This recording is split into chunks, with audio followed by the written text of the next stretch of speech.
On this episode of the Kumite Lifestyle Podcast, we sit down with the incredible Cheryl Murphy, national team coach, elite competitor, and founder of Karate for Change.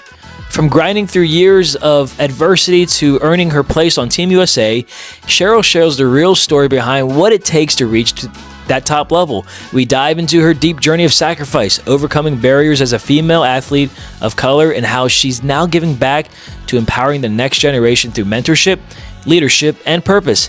This episode goes beyond far than karate. It's about resilience, mindset, and changing lives. Today's episode is proudly supported by the Delaware Bushido Academy, Gracie Jiu-Jitsu Smyrna, White Belt Surfer, and Tori Wellness Center. Let's get into it with Cheryl Murphy. What's up, everyone, and welcome back to another episode of the Kumite Lifestyle Podcast. And today we are joined by the one and only Cheryl Murphy. Cheryl, thank you so much for hopping on today's podcast. How's it going today? I'm feeling good. I actually had a CPR class today from work, so it was actually it was pretty easy. Normally I work from home on Fridays, but we had a CPR class at work, so it was pretty cool. I got home, got to speak to a couple of participants, which I love the flexibility of it. So it was a pretty good day. I'm not feeling the weather, and those who know me know I'm not about the cold. However, but other than that, it was a great day, and I just want to thank you for asking me to be a part of it, Nick. So thank you. Yeah, of course. And thank you for accepting the invitation. I had a list of people that I wanted to bring on when I first originally started this podcast idea. And I had you on kind of with, some of the team coaches and some of the OGs, if you will. Right. I've had Coach Baldus on. I've had other national team coaches from the AAU. And just know that you were definitely in thought. So I appreciate it. Thank you. Yeah. And you've done so much for karate, and you don't have to hear that from me. I think your work, speaks, is a testament of just that. And for the viewers watching, I had a chance to meet you. Actually, the first time I saw you in person was in 2010. It was at the Nationals in, I think, South Carolina. That was a good year. Yeah. And that was a good year. Yeah, but I remember watching your match with Emi Carita and my instructor, Master Reese Rigby. So I'm from Delaware, and we had just decided to become part of the USA KF circuit. And, just watching you fight, I said, wow, this woman's incredible. Like, she's not afraid to. Yeah. And thank you. That means a lot, because it took a long time to get there. I'm not going to lie. Sure. It definitely took a long time to get there. I didn't make the team. I was actually late in making the team. I went to college first and then came back. Sure. So I went to college. I came back. I was like, Sensei, I want to go to the Olympics. And he was like, all right, So it took about 2 or 3 years. So I came back in 2000, and then by 2003 I was on the team. But it took a lot. So that's 7 years. Yeah. And I may have did okay maybe a couple of years before then, but it took 7 years to get to that point. And so, that was a good year, but it took a lot to get to that point. A lot. So yeah. And I don't think, most average viewers or fans, they don't realize, like you said, how long it takes or the sacrifice, because we see a lot of great athletes or a lot of successful people. It's like the picture where you see the tip of the iceberg, but you don't see all the work. All the work. Yep. Like a duck, right? The ducks are just like, whoo, and they're like, yeah, that was me. That was definitely me for years. Yeah. Just to even, kind of get to the quote unquote elite level. I think I was good, but I definitely had some work to do. And, not for nothing, there were definitely favorites, and you had to kind of fight through those types of things. But it does take a lot of sacrifice and dedication. And if you really want it, then you will find a way. So, and I understand the frustration behind it. I get it. I've had my frustration, I had my adversity. But what is your goal? What is it that you want to do? And to have a tunnel vision type of mindset. So when the noise comes, you're so focused on what you want. You may have a visitor. Sorry, my dog needs attention right now. I apologize. Good. You want to say hello? Hey, Lou. Hey. Sorry. So you want to have that tunnel vision. So when the noise, comes, you're able to just refocus on what your main goal is. And it's Absolutely. not easy. I mean, just understand it is not at all. Yeah, Yeah. for sure. And that's definitely something that I want to touch on at some point is your kind Yeah. of competition prowess.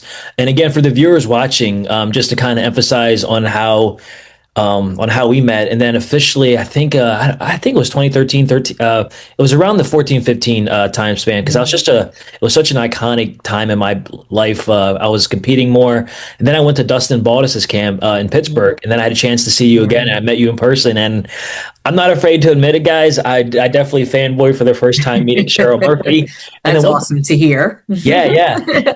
And the one thing about you that I remember was you just like you while I was in all of you, and you had just got done teaching, I think, a couple sessions. Again, it's kind of a blur, but I remember you being there, and I was like, "Hey, like I'm Nick," and you said, "Hey, Nick, it's good to meet you." And then I asked you, like, if you knew some people from the AAU because I did more AAU than NKF. Coach John Addison and Coach Jim O'Hara. Those are guys that I looked up to, of course, coming up, and I knew that you were kind of around that same era. So just like almost bridging the gap between the two organizations, which is a totally different, discussion. But Yes. for me, I've never been about, which one's better. I think both organizations are great and you obviously have more experience with that. But I think just learning from as many people as you can and just seeking their knowledge and wisdom, that's what makes the best competitor, in my opinion. That is true. I would definitely have to agree. It wasn't so looked well upon in how I was training. I was at everybody's dojo. Yeah. I was training wherever I could. And my sensei and I had a relationship, and not just me, but my sensei and the relationship with his students slash athletes was that type of open understanding. Like his main thing was, as long as you bring it back to the dojo, you do what you need to do, because he knew that we weren't going to get all of what we needed to be able to be the absolute best in our dojo, right? So, and that's what I did. I went out to dojos and was able to train and brought what I learned and incorporated it into my fighting style. And I believe with that type of foundation, that is what allowed me to really blossom into the competitor I was able to be. And so now with some people, it's they're a little bit more open to going out and getting getting that information and being able to train with various types of people. But I think it's important, like for athletes, students, like, knowledge is power. So even if it's not something that you necessarily would do for yourself, you can pass that information on to whomever you are, training with or teaching. And I think that's important. Yeah, absolutely. And I like how you said, like you branched out and you trained with other folks, other dojos, and maybe at the time that might have been looked down upon. But I think now with the age of social media, like kids now, athletes now have, so much accessibility to like highlight reels, clips. So where it's like, if you're not doing those events or cross training, I feel like you're going to be a little bit far behind. Yeah, I definitely agree with that. Like I didn't do it I didn't realize it. I look back at my career, I go, oh, I was really like scouting. Like if I saw somebody that was really good, and I always use this example, like I would train at Sensei Baxter's dojo sometimes. Yeah. And I saw, did you come to New York to compete at all? I don't want to put out, no. I have not, unfortunately. No, okay. So there was one of his students, Robert, who became like a heavy trainer that I used to train with. But I saw him compete, and he was like taking everybody down. He was like doing all types of stuff, and I was like, "Ooh, I don't want to do that." Right. Mm-hmm. So I went to Sensei Baxter and asked if I can train in his dojo, which introduced me to two Brazilian brothers. One of them happened to be who got to silver at the World Championship. Both are extremely good, but I was able to then get that type of exposure to higher level types of training, consistent types of training, and that's when I had that kind of consistency at that level is when I also be able to just kind of level up and blossom into the career that I was able to have. Absolutely. And I know you mentioned early on in this podcast when we just started that it wasn't easy. Like it took a while. So the question I have, and let's kind of go back in time before you even started becoming, I guess, known on the national circuit. So what first inspired you to start martial arts training from the beginning? Like how old were you? And do you remember like what prompted you to start? Was it a movie? Was it your parents? Was it just like, hey, I just don't want to get beat up anymore? Or I don't know. um, so my mom, it was just she and I. My mom ensured that I was, in her words, a well-rounded young lady, right? So I was in everything: dance, gymnastics, piano. I started adding things. I was in drums, like all different kind of things. And one of the programs that she put me in was karate. Right, it was at the YMCA. I'm a YMCA kid, so part of that, I think, it was structure and discipline and being able to protect myself, because I was back in the day we called these latchkey kids. I'm gonna date Oh yeah. myself, Yeah, but I remember those. right, so I would come home by myself after school or after any kind of program or whatever it is. So she wanted to make sure that I was able to, to protect myself. So no, like, bullying or anything like that, though. Everybody kind of experiences those type of things, but it was really more so me being a well-rounded individual and having me in as many activities that she can put me in. And then, discipline, self-defense, being able to protect myself, and having a little bit of support. I would say, again, being a single parent was not easy. I don't know how she did it. I have a dog and I'm tripping. Like, you know what I mean? Like, I don't know how she did it. I can leave her places and not have to worry about it. You can't leave kids anywhere. So how she did it, I don't know. All praises to Eleanor Monroe Murphy. Okay. But yeah, so she just made sure I was busy. So that alleviated her. So I was always safe, and who she put me with had the foundation of, I say saints, but just like good foundation, always helping people, always giving back, treating people well. If it was in dance, if it was in karate, or wherever I was, it was the same type of foundation. So whatever she couldn't consistently instill in me, because she was working and I didn't see her sometimes until late, she ensured that who I was surrounded by was able to kind of feed me and fill in the gaps where necessary. Absolutely, yeah. So I think that strong foundation early on is what I would say essentially helped planted that seed in your continued success. And knowing that, I guess, sometimes things like you look at a competitor sometimes or people, you're like, man, like this person has everything given to them in life. So of course they're doing good. But I've always respected the people that had to not start from nothing, but they had to work for it, because when things come easy, it's like no one wants to work for it. But the ones that are like, continuously training and didn't give up, and the story you shared about that 7 years, those are the folks that are like, all right, like I can get behind Cheryl because she knows what struggle looks like. Like Yeah. she never gave up. Whereas, some people I just watch them, they're like I've always been jealous of kata people that can just take 6 months off, go to a tournament, get first place. I'm like, bro, like Not me. I tell you WTF, that, not at all. I couldn't take any time off, because I knew it was going to be a wrap when I tried to come back. That being said, like later in my years, I retired maybe 2 or 3 times, or 3 or 4 times, I think. But when I was coming up, there could be no break for me in my mindset. I just couldn't do it. In understanding, it just takes so much more effort to come back. Yeah. And the foundation really, really needed to be built and instilled, not only with my mind, but making sure my body was able to keep up. So. Yeah, absolutely. So I know over the years you become a very respected figure in the martial arts, especially USA Karate. So the question I have for you as a female and as an African American, what challenges have you had to overcome, maybe in the early years, because you said so yourself, when you're at certain tournaments, and I've seen it, and I've been, also, I guess privy to it, where, you go to certain events, and if you're not known, like the judges don't even look at you. So you kind of have like more things to prove. Yeah. So I wonder, like, being who you are, what struggles, like what were some of the hardest struggles that you can remember, to date, and like anything worth sharing that like you would give to anyone that's maybe in the same boat? Yeah.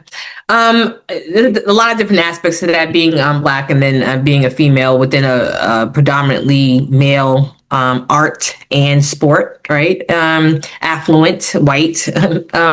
So For me, I would even say just me teaching. Like, well, I was relatively younger than a lot of the adult classes that I had to teach, and I would consistently be questioned on my knowledge of things. Now, understandably so, they may have been maybe 10 years older than me at the time, and so I had to try to figure out how to maneuver through that.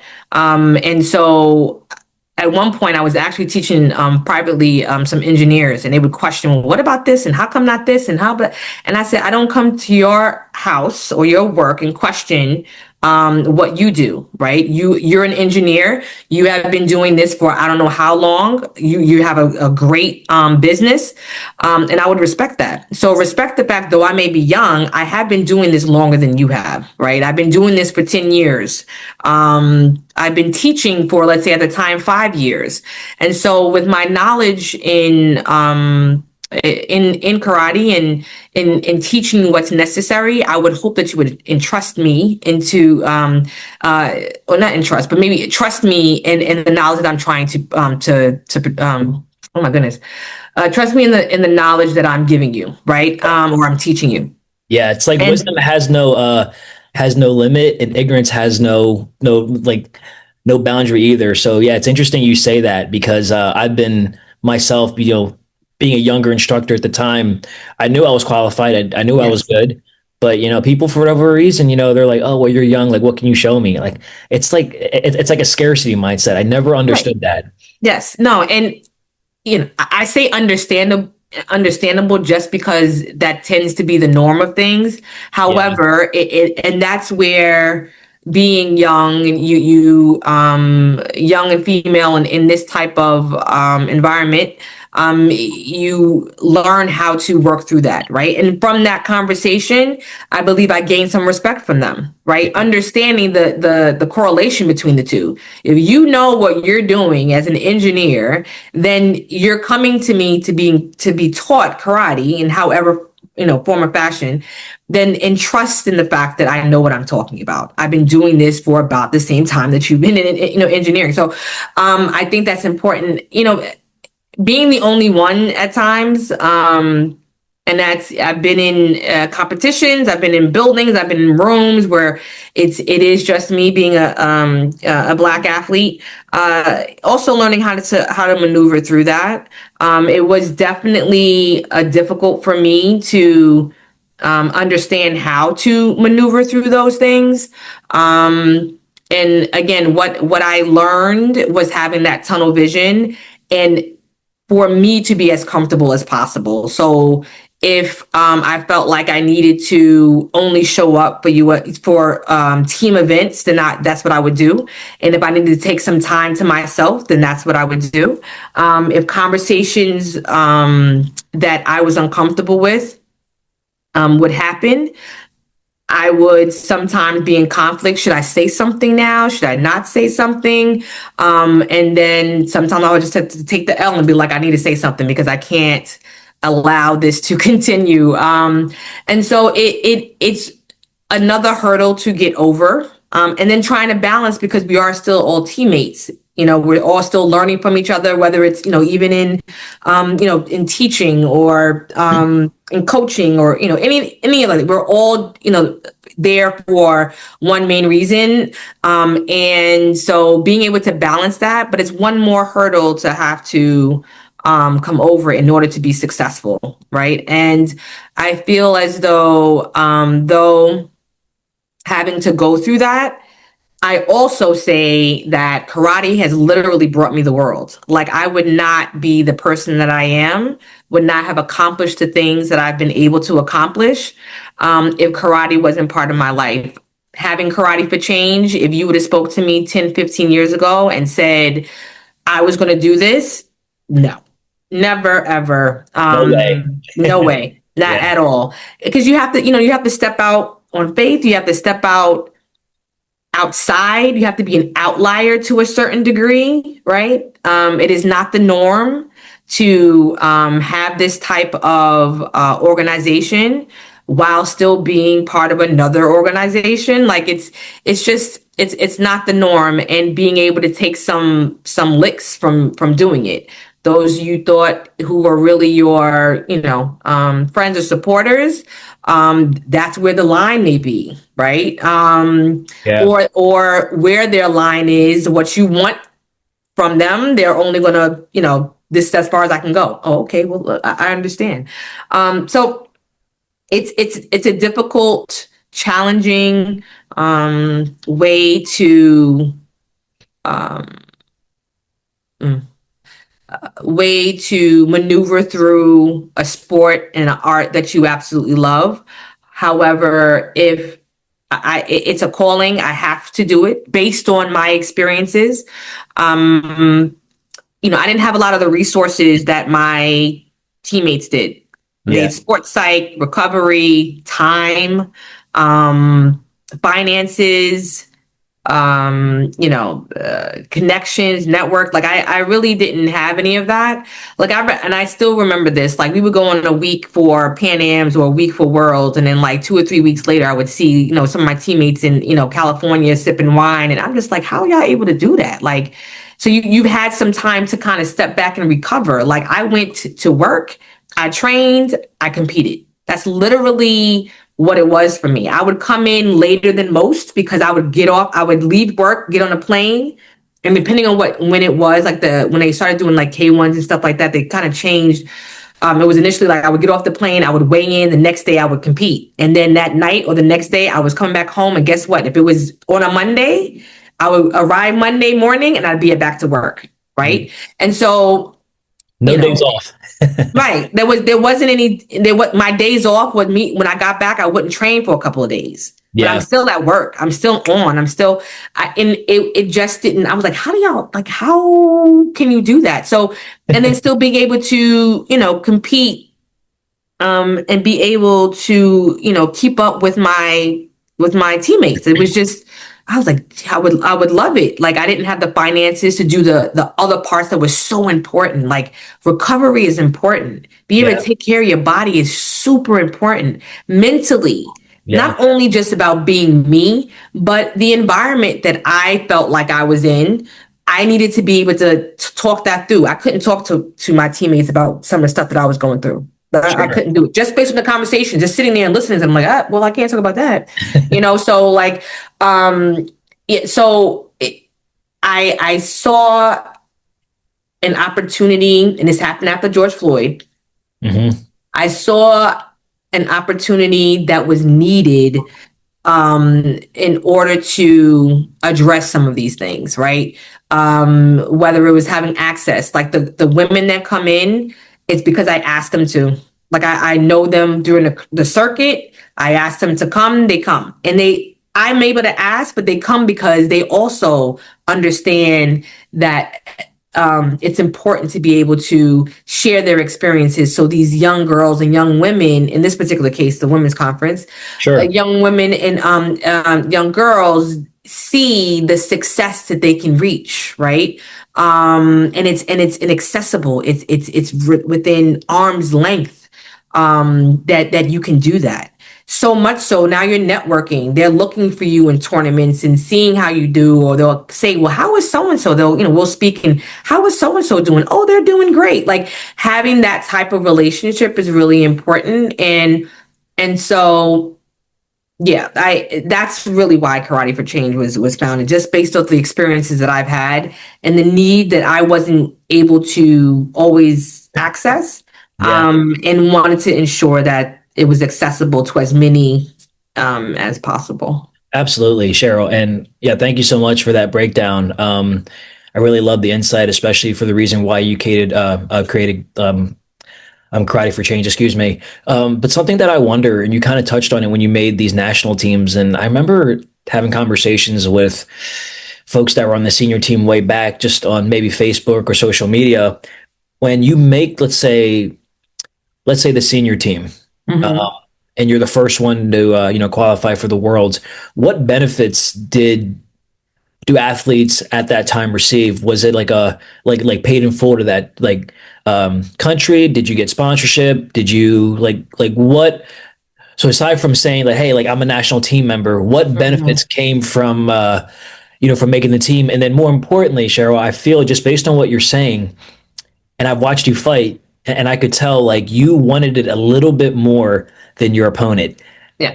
Because you're fighting not only to make the team, but you're fighting for so much, for what you believe in. And as you said, like to show that women can do this. So I'm glad that you. Women and people who look like me. I just want to, Yes. women and people who look like me. Yeah. Absolutely. Yeah. I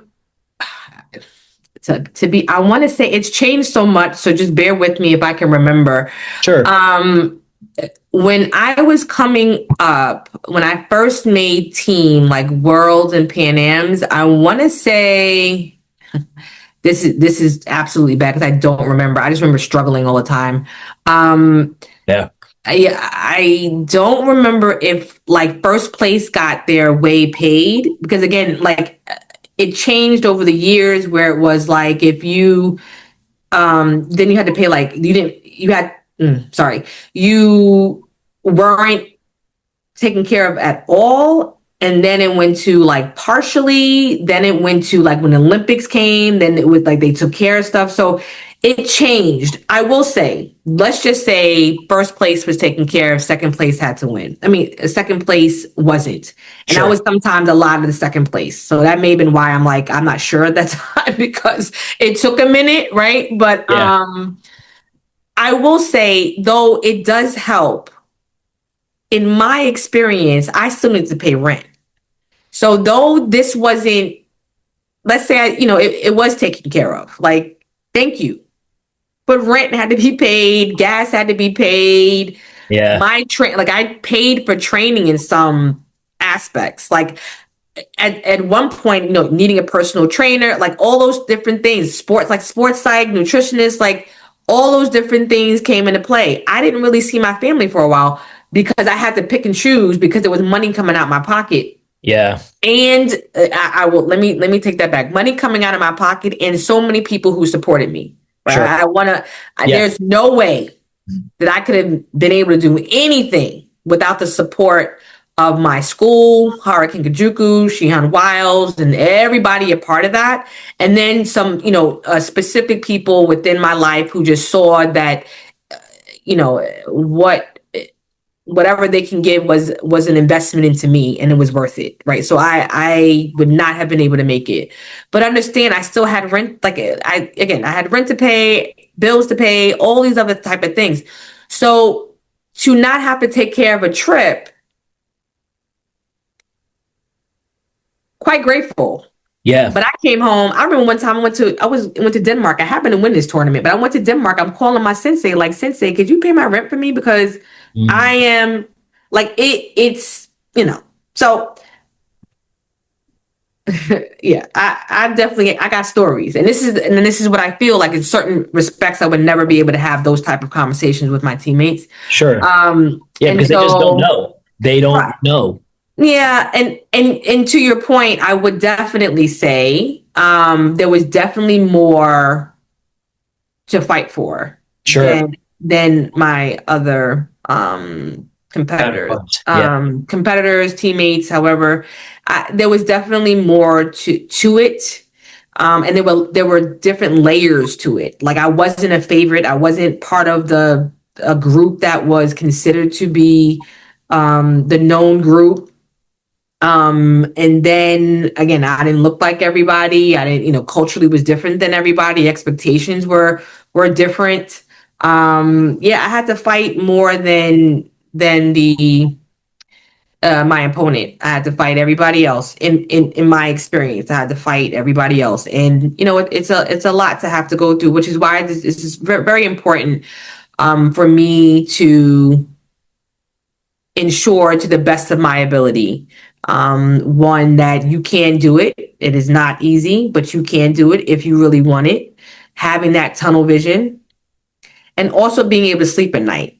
Yeah. So that means being your authentic self. You do not have to tolerate or accept a lot of things in order for you to be a part of. And so I think that's really important to know. So you're mentally strong in what you're trying to accomplish. and understand adversity, competition. You're going to definitely have that. Like, it's not going to be easy, even for the people who have the finances. Like, you still need to be good. Like, you know what I mean? Like, you still need to be able to put in the work. But understand, doing all that and then these other layers of having to work through just adds to the challenge. And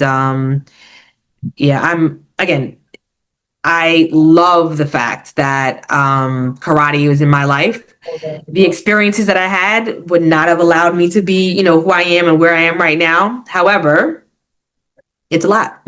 Yeah, absolutely. Cheryl, I'm curious, during your time on the national team, and you mentioned, some of your counterparts and some of your teammates, would you say overall, when you make like the US team, whether junior or senior, is, I don't know, and maybe I just see it from a different perspective, but I know, like, coming through the ranks, even on the AAU level, making the team was something that, everyone, wanted to strive for, Yes, absolutely. whether it's a junior team or a senior team. Now, were you pretty tight with some of the team members? And by that, did you like build some like good relationships as far as, like they helped you and you helped them as far as your progression goes? Or did you feel like, okay, you made the team, but I'm still the outsider. I still have something to prove. So, kind of similar to what you're touching on, but I'm just curious. Yeah, Like as you made the team, did things get a little bit easier, or did you still have to fight for everything that you have today?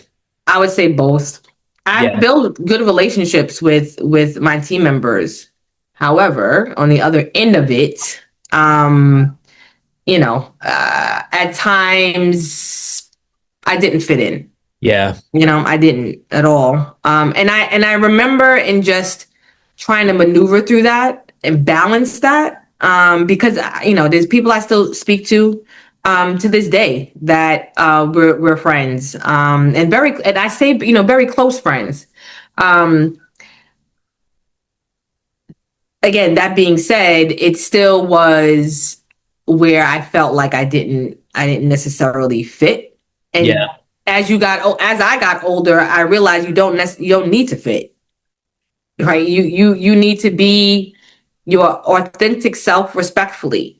And your job is to train, your job is to compete, your job is to be there for your teammates. Um, and then be there for yourself as well, and to do your job, like literally, and do your job is win. Really, right? That's really what it's about. Everything else is a matter of preference, or what and I would say it's a matter of preference, and what is good for you.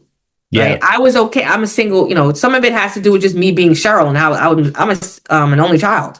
I'm Yeah. okay with being by myself. Same. And so, and I think what ends up happening is, when you're talking about team and team and team, everybody needs to kind of be together all the time. I was okay, kind of like, I just need a moment. Let me just kind of go over here, it wasn't always taken. I'm going to say taken well, but it was just like Cheryl's like, going over there by herself. And part of it was me just trying to recoup and get my energy back and being part of the team. The other part was sometimes kind of foreseeing conversations that I just didn't want to have to hear today. You know what I mean? Like, I'm good. Let me just come over here. Yeah, So it was really balancing, in my experience, trying to balance that and be able to sleep at night. yeah, So in my earlier years, I think I was a little bit more quiet. I didn't say as much, or wasn't as forthcoming with some of my thoughts and things. And as I got more experienced, and maybe even got better and was more, I progressed and was more productive and got more accolades, I felt a little bit more comfortable in addressing certain things. And I say comfort, I had to sleep at night, but at the same time, I'm like, this is going to make people feel uncomfortable. And then yeah, I go, well, nobody's worried about what they're saying if I feel uncomfortable. Like, so do I deal with that, or do I just kind of go off on my own? A yeah, lot of it had to do with finances too. I couldn't do extra on trips. There was like, I had to go in, do what I had to do, and leave. There was no, going hanging out out. and Yeah, riding camels. And I just had to kind of be like, all right, guys, so there's, like I said, it's different levels to it or different layers to it. And it was definitely difficult for me to maneuver through. So I did the best that I could with what was given. Yeah. Absolutely. Yeah, absolutely. So you touched on the Karate for Change and why Mhm. felt that initiative had to be started. So hats off to you and mad respect for the fact that you stepped out of your comfort zone and something. It's almost like there's already this established organization and kind of like set ways, but you saw what you knew was right, stepped out, even though it might hurt some people. And, ultimately those are, the tough discussions or conversations we have to have with Right. ourselves. Yes. Another matter that might be kind of tough to I guess kind of talk about is the Olympics, right? Yeah. It took forever. And I've listened to some of your Forever. podcasts. And I remember one time you were doing an interview and you finally said, yeah, if they ever get the Olympics in, I'm sure I'll make it. But, it just declined, Yeah, declined, it didn't. declined. Yeah, it didn't. And that's definitely one of the things that I had to kind of work through and grieve through. Because that's why I wanted to come back. I wanted to go to the Olympics, and it was important. And I mean, the fact that I was older and still able to keep up. I mean, there's so many things I can, for the positive aspect of it. Yeah. For me and my experience, and just kind of looking back at my career. So I have no regrets. I'm glad I came back. I'm glad I went and did whatever I had to do in order to try and compete. But I will say, in again, some of the resources that were needed and necessary to be successful is sports psych. And I can tell you, for me, it was a need. And by the time that happened, mentally, I was tired. And I say tired in the fact that of all the stuff that I've had to go through, not only in my life at the time, but just Yeah. having to go through karate. I needed to be mentally um clear and strong. And I wasn't and then with all that was happening, the politics of it, I was tired. So I just didn't, yeah. I would say that I mentally just wasn't tired. I was tired. Yeah. Then for me, like even after the tournament, I ended up in, like I had a grievance, like all these different things that happened as well. But it was definitely, I was happy that it made the Olympics. It definitely took too long. The process of it, I don't necessarily think I agree with it because it was more of an exclusive way of processing. You needed to be financially like on board. You had to go to all these different tournaments in Yeah. order to be able to be, because it was the first time like they combined some of the divisions. Like it was a lot. And so yeah, it was just a lot. Yeah. I think you're referring to what, like the K1 series and how like every weekend there was something. And if you didn't get the Yes. points, you missed out. There was your missed Yes, opportunity. absolutely. You had to be either top four. I don't remember now, but I know one of them you had to be top four in your division. The heavy and lightweight had to be combined. The lighter and middleweight had to be combined. So lighter and light heavy had to be combined. And then you had the middle that was just there. And so Yeah. it was a lot, and you had to be financially able to. Now I did as much as I could. And was doing pretty well like the first year. I think the second year is when like everything just kind of came to like I don't know what was going on, but it was just a lot. That 2019. And I was like still like top 13 or 15 or something like that when I stopped. So Yeah. again, I was what 39, 40 by that time. I was there, but I think mentally for me, I needed those extra resources. I needed time to recover. I needed somebody to be able to tell me that Yeah. and me be trusting in the fact that that's why they're saying it to me, not because they want me to, not the negative part of it. More so like, in order for you to do well, you are this age, you need to be able to do this, you need this, this, and this, in order for you to be a functioning athlete. So I needed that. And I didn't didn't have access to it and resources, for it. And it would have definitely played a bigger part on my success. Now, would it have been where I would have made it? You can't foresee that. I just know my, how can I say, the way I performed definitely would have been better. Sure. Yeah. It's always after the fact, right? It's always those, after we reflect. I'm curious to know. So, with USA Karate or the USA NKF or with, I think it's just USA Karate now. I've been a little bit out Yes. of, I've been a little out of the loop with it for a few years, but when I started doing these podcasts, I actually did my homework. I said, wow, like so much has changed. Yeah. But it's nice to see a lot of the old faces or the people that have kind of spearheaded or still involved. I'm curious from your perspective and in your most diplomatic response, um, if USA Karate and the AAU could like merge together, I think you have two of the Yeah. best organizations, in my opinion. Some of the best athletes, and I've had coaches on from both, I guess, sides, Yeah. if you will, and they like they all praise each other, so they know Right. what's up. Yeah. I just because I think if you're going to go the Olympic route, USA Karate is the way, and you can't argue that. So I see all these kids and their parents, and they're pouring all their heart and soul in these funds into the AAU, which is good. Yes. And then they say, "Oh yeah, my goal is to go to the Olympics." Great, ship to the USA Karate, and it doesn't even Yeah. like I stopped competing in those circuits, but even I can say, "Great, you want to do the Olympics? Go USA Karate." Yeah. Stop. It's not wasting your time, but it kind of is wasting your time, in my Yeah. opinion. If So what? that's your, yeah, if that is your ultimate goal, then it is what it is, right? Yeah, To be cliche about it, it is what it is. If that's the nationally national governing body, then you need to compete in USA Karate. And I mean, I initially did both, and yep, I did both. I believe my instructor was like, the more you compete, the more practice you have, like, that's just what it is. And so you can do both, yeah, right? You can do both. It's a matter of just planning things out. And yeah, I would just say it's a matter of planning things out.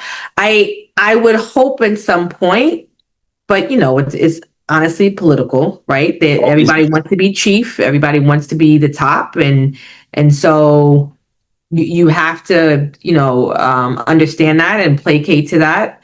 You have some athletes and who are the big fish in a small pond, right? And they like where they are because that's what is good for them, and competing in more challenging competitions.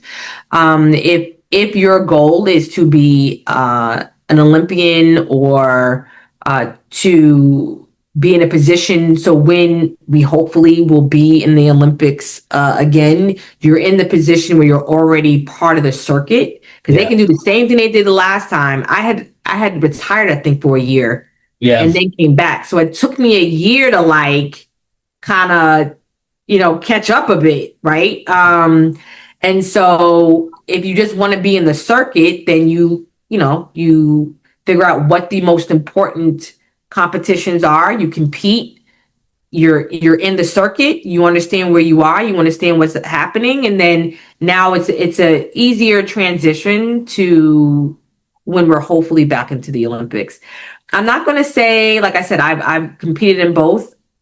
I would say it's important, and I'll use my instructor's philosophy, which I think what it was. In as much you compete as much as you can in order to get the practice of competing, yeah, in order to get in front of people, in order to go through the entire process of competing. That's a whole nother skill, yeah, right? How long do you need to warm up for? What is your warm up really used for? Some people like to sleep.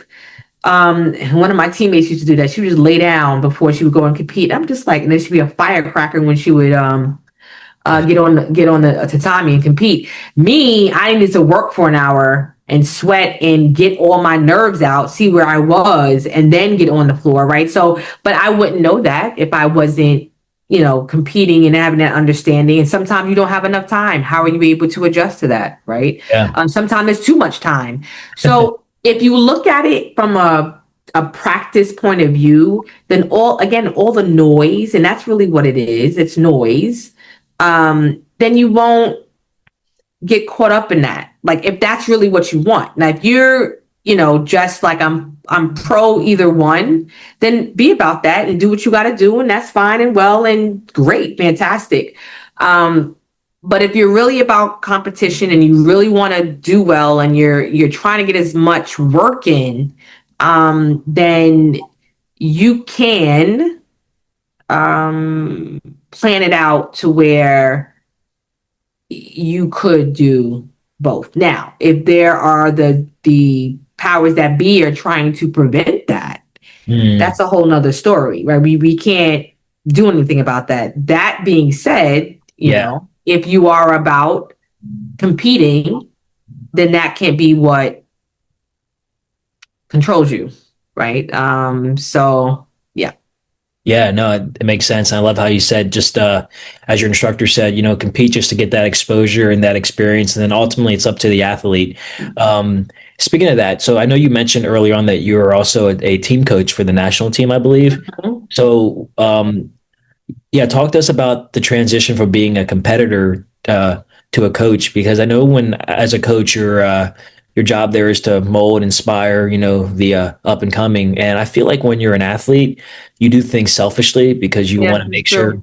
It's true. And then when you're a coach, it's like, it's you're all giving. Yeah, it's like selfless. It's all giving. So I wonder, like, was that switch difficult for you? And like, I'm sure that competitive edge never goes away. Right. You're watching, you're like, I wish I was out there again, Yeah.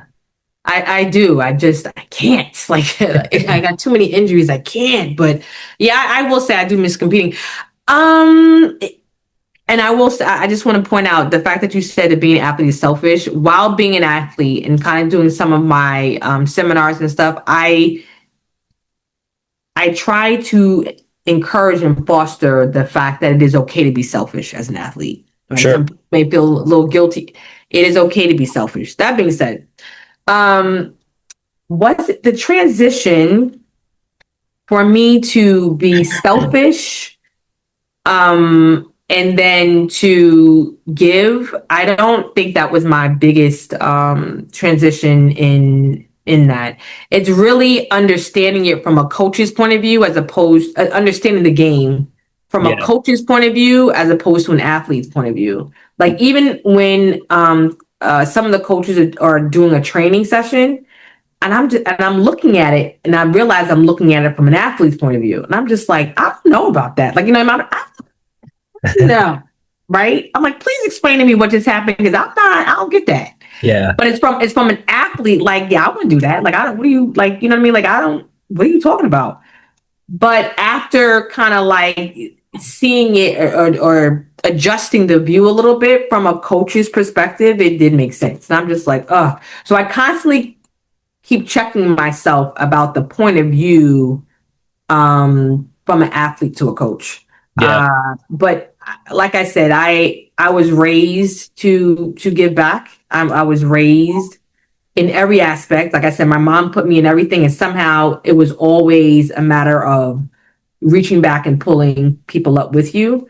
As a yellow belt, you'd help white belts. As a blue belt, you would help yellow belts. Black belts, of course. Brown belts, yes. Like, you apprenticeship when you're in brown belt. But at any level, you're white belt, you may know the kata better than your than your classmates. So you can help them with the first 4 steps. Like, so that wasn't, I don't think, was my my challenge in transitioning. Probably to a fault, to be honest. Like, I may be like, oh my God, let me, like, no, I'm trying to help out. So, but it was just the athlete to coach point of view that I'm constantly checking myself on. So yeah, even now that I haven't competed in like 5 years, and I'm just like, huh? Oh, sorry, I got it. All right, I gotta go with this other way, this other view, right? So yeah.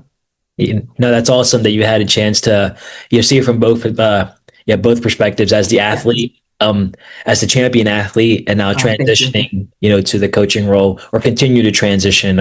Coaching's tough, I mean, it is. I teach every week, both karate and jiu-jitsu, and it doesn't matter what you're teaching. It's like I've learned that people don't care what you know until they know that you care, and when you're invested into them, like, your athletes will follow you. Yeah. And it's true. And I would say that about coaching as well. Yeah, for Yeah, I sure. would say that about coaching as well. So one last question I want to ask, and I'm going to actually read this, from the conversation guide. So, Cheryl, what excites you most about the future of karate and the next generation of martial arts coming up? Repeat the question. Sorry, repeat the question. Absolutely. So, all right. So, what excites you most about the future of karate Mhm. and the next generation of martial arts coming up? So I would say in life generally, this generation is on another level. You have some of these Oh yeah, 9-year olds they're beast. doing like, you know what I mean? You're like, well, what did you, first of all, you just learned karate a year ago. Like, where did you even get that from? Right. So their willingness and wanting to, so they must have done work. Like they went to karate and they may be on YouTube or whatever it is and trying to fantastic. So I think that's what I love. This the wanting to learn more, right? I think I enjoy watching these 10 and 11-year olds. We just had 10 and 11-year olds at the Pan American Championships, and I'm just like, the talent that they have, the focus that they have, not for nothing, they listen better than some of these, older kids, right? It was great to see. It was absolutely great to see. It ignited something in me and encouraged me. Their tactics, not even just technique, but tactics in strategy was amazing. I was able to coach one of them, and it was. I remember telling him, I was like, "You see that front hand?" And he nods. He's like, "I see it." And then it happened, and he did something. He scored, and I was just like, "Exactly." 10, 11 years, like, what are we doing here? Like, Yeah, some of the older athletes don't have that ability, and it has to be fostered. It has to be taught. It has to be, encouraged to learn. And so I see in that and hope in that it continues as 10, 11, 12, 13, 14, 15. Um, when you get 14, 15, you think you've grown. And so now you kind of do things on your own. But I hope that type of thinking stays throughout their career, however long that may be. And it continues to where 8 and 9-year olds to be 10 and 11-year olds to have that type of fortitude, even though they are maybe learning and doing some extra stuff on YouTube, being able to take that information and now you're in the dojo and you're doing certain things, being able to be coachable in that and say, though you may have learned this here, this is the practicality of it. And then now you're able to do it on the mat. So I can't wait to see where we are 4 years from now with some of these kids. It's just amazing to see. I was like, I wish yeah, I right. had that, you know what I mean, at 25. You know what I'm saying? Like, geez. So I look forward to it. I look forward to it. Yeah, absolutely. It just as you were saying that, it kind of reminded me how we're always, training the next future, next generation. And I hate to say the word replacement, but I want to say our upgrades are going to be so much better I in the like future. that. Upgrades. That's exactly what it was like. They're on 2.0, 3.8. I'm just like, dang, I like that upgrade. Yeah. Yes, yes, yes. Cheryl, this has been great. Again, this was a fast hour and you It shared so was much actually. about Karate for Change. Yes. So speaking of that, where can folks find out more about Karate for Change and more about you, via internet or social media? But Karate for Change .org. You can find me, Cheryl Murphy Karate, Cheryl Murphy SKA. You'll be able to find me on that too. Karate for Change with Facebook, Cheryl Murphy. I said Cheryl Murphy Karate and then Karate for Change. Yep. Yeah. So that's really it. I'm pretty accessible. I tend to answer. People will refer, and then I'll respond almost immediately. I welcome everybody to look us up and get a little bit more information about us, and just whatever you may need. In all honesty, like if you find that some students may not be able to or having trouble with fees. You find some of your athletes need support in gear or training. This is what we're here for. We have contacts with sports psych. We have contacts with nutritionists, even athletic trainers to just be able to guide you in what is definitely necessary. And we'll say in sport and in life, right? Yeah. Those things are not just a matter of the arts or in the sport. These are things that are needed throughout your life to be successful in school, to be successful in work, to be successful in whatever goal that you may be striving for. So understand those are the type of resources that we're trying to have. I have, karate programs all over at this point as well, and providing karate skills and teaching. So we're all over. I'm all over. Looking forward to seeing and meeting you all at some point, and appreciate the time that you've given, Nick. This is absolutely amazing. I've seen your videos and I love your interviews. And again, I enjoy being able to share my story, speaking my truth as diplomatic as I try to be. Yeah. But I think it's important. And what you're doing is great. So thank you so much. Thank you so much as well. Cheryl, it's been an honor to have you on again. And guys, make sure you guys check out Karate for Change. And who knows, maybe down the road things, I'd love to have you on again just to kind of, see where the status of karate is, in the future. So Absolutely. Absolutely. Please, by all means. yep. So I hope this is an ongoing, a professional relationship, if you will. Absolutely. Cheryl, thanks again for hopping on. I hope you enjoy the rest of your day, and Yes, I you look too. forward to, staying in touch and seeing more of your content online. Absolutely. Thank you so much. Appreciate it. Bye. Yep.